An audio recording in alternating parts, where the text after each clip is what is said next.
என் அன்பு குழந்தையே, ஒரே ஒரு நிமிடம் உள்ளம் உருகி கண்ணீரை விட்டு, சாயப்பா, அனைத்தையும் நீங்கள் பார்த்து கொள்ளுங்கள் என்று நீ மனதார என்னிடம் பிரார்த்தனை செய். அனைத்தையும் நான் பார்த்து கொள்கிறேன். தொழிலாளி ஒருவர் இருந்தார். அவர் புத்தர் மீது பேரன்பு கொண்டவர். திடீரென்று 2 நாட்களாக அவருக்கு வேலை எதுவும் கிடைக்கவில்லை. அவர் குடும்பம் பட்டினி கிடந்தது. என்ன செய்வது என்று அவருக்கு தெரியவில்லை. அவரை நம்பி கடன் கொடுப்பவர்களும் யாரும் இல்லை. மன வருத்தத்தோடும் சிந்தனையோடும் அவர் நடந்து சென்று கொண்டு இருந்தார்.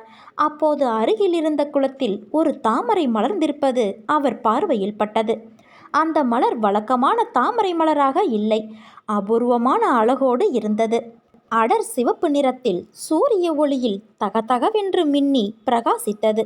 அவர் குளத்தில் இறங்கி அந்த மலரை பறித்தெடுத்தார். முதலில் அந்த அபூர்வ மலரை யாருக்காவது விற்றால் ஏதாவது பணம் கிடைக்கும் என்று நினைத்தார். அந்த வழியாக வந்த வியாபாரி ஒருவர் தொழிலாளியின் கையில் மிக அழகான பூ இருப்பதை பார்த்தார். அவர் கேட்டார், அந்த மலரை என்னிடம் விற்று விடுகிறாயா? நான் அதற்கு 100 ரூபாய் தருகிறேன் என்று. இதை கேட்ட தொழிலாளி, இந்த மலரில் ஏதோ ஒரு விசேஷம் இருக்கிறதை உறுதி செய்து கொண்டு எதுவும் பேசாமல் சிரித்தபடி நடந்து சென்றார். சற்று நேரம் கழித்து அந்த வழியாக செல்வந்தர் ஒருவர் வந்தார். அவரும் கேட்டார், இந்த மலரை என்னிடம் விற்று விடுகிறாயா?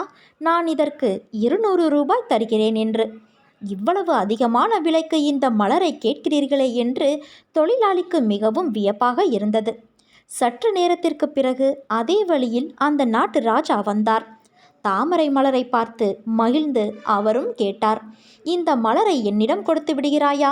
இதற்கு நான் என்ன விலை வேண்டுமானாலும் தருகிறேன் என்று. தொழிலாளி ராஜாவிடம் பணிவோடு கேட்டார், வணக்கத்திற்குரிய ராஜாவே, அப்படி இந்த மலரில் என்னதான் இருக்கிறது?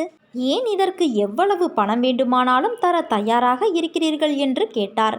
அதற்கு ராஜா சொன்னார், இந்த மலர் பார்ப்பதற்கு மிகவும் அழகாகவும் அபூர்வமாகவும் இருக்கிறது. இந்த நகரத்திற்கு புத்தர் வந்திருக்கின்றார்.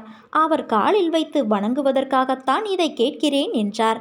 புத்தரை காண வேண்டும் என்று வெகு காலமாக ஏங்கிக் கொண்டு இருந்த தொழிலாளி சொன்னார், அப்படியென்றால் ராஜாவே, என்னை மன்னித்து கொள்ளுங்கள். இந்த மலரை நானே அவர் பாதங்களில் சமர்ப்பிக்கிறேன் என்றார். அந்த தொழிலாளி ஓடிச் சென்றார். அரிய தாமரை மலரை புத்தரின் காலடியில் வைத்து வணங்கி நின்றார். அப்போது புத்தர் கனிவாக அவரிடம் கேட்டார், சகோதரா, இந்த மலரை நீ ராஜாவிற்கு விற்றிருந்தாயானால் நீ மட்டுமின்றி உன் பல தலைமுறைகளும் வளமாக வாழ்வதற்கான செல்வம் உனக்கு கிடைத்திருக்குமே. நீ ஏன் அப்படி செய்யவில்லை என்று புத்தர் கேட்டார். தொழிலாளி கண்கலங்கி சொன்னார், ஐயா, உலகின் ஞானியே, நான் இந்த மலரை பறித்தபோது இது ஒரு தாமரை மலராக மட்டும்தான் இருந்தது. ஆனால் நீங்கள் இங்கே வந்திருக்கிறீர்கள் என்று தெரிந்தபோது இந்த மலர் என் இதயத்தின் அன்பாக மாறிவிட்டது. என் இதயத்தை சமர்ப்பிப்பதற்கு ஏற்ற இடம் உங்கள் காலடிகளை தவிர வேறு இல்லையே என்று அந்த தொழிலாளி சொன்னார்.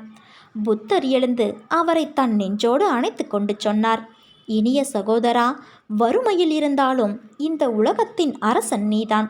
நிம்மதியாக போ, உன் வாழ்க்கை வளமாகும். தூய அன்பிற்கு முன்னால் பணத்திற்கு எந்த மதிப்பும் இல்லை. இந்த உலகில் விலை மதிப்பிட முடியாத ஒரே ஒரு விஷயம் அன்பு மட்டும்தான். நாமும் நம்மை நாடி வந்திருக்கும் நம் சாய் பகவானின் பாதங்களில் நம் இதய மலரை இந்த வியாழன் நன்னாளில் சற்று நேரமாவது சுயநலமின்றி சமர்ப்பிக்க முயற்சி செய்வோம். அதன் மூலம் நாம் வேண்டியதையும் அவர் அருளாலே தடையின்றி உடனே பெற்று மகிழ முடியும். நாம் நம்பிக்கையோடு இருந்தால் நல்லதே நடக்கும். சாயிருக்க பயமேன். ஓம் சாய்ராம், ஜெய் சாய்ராம்.